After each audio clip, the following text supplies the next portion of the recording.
Let's get a look at how this story is being viewed inside Brazil. For that, let's cross to our correspondent Tim Vickery in Rio de Janeiro.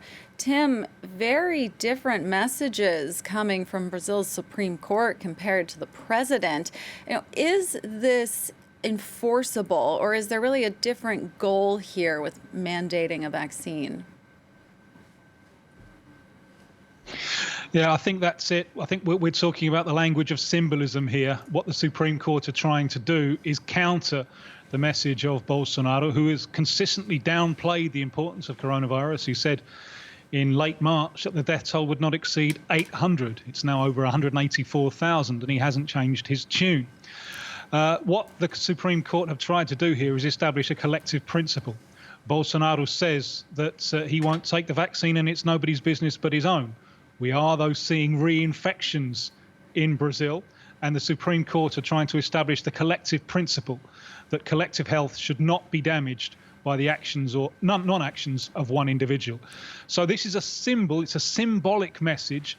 In practice, though, this is likely to have little application for three reasons. Number one, there will be no coercion. Coercion would be unconstitutional. Number two, the restrictive measures seem very vague, and it's unclear who and how they could be enforced. And number three, the timescale. It looks as if the vaccine will be rolled out from mid-February, but the general public won't have a chance to be vaccinated until the middle of the year. For the first 4 months, it will be those in special risk groups and health professionals. For the general public, it looks as if vaccination will start in the middle of 2021 and not be finished until the middle of 2022. So for the moment, there is no vaccine that people can refuse to take. Well, Tim, tell us a little bit more about how the people of Brazil feel about the vaccine. Are most people eagerly awaiting it, or do you hear of a lot of people who simply don't want to take it, like the president?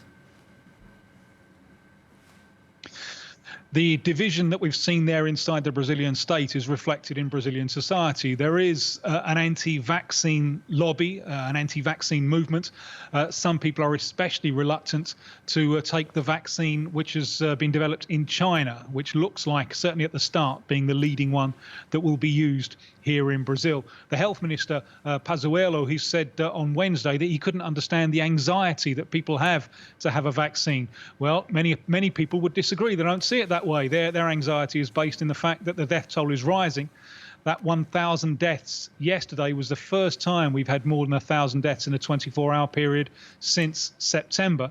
And there's a real fear that with Christmas and New Year festivities, that death toll is going to explode still higher. So although there are some in the anti-vaccine camp, there are many millions in Brazil anxiously awaiting for that jab.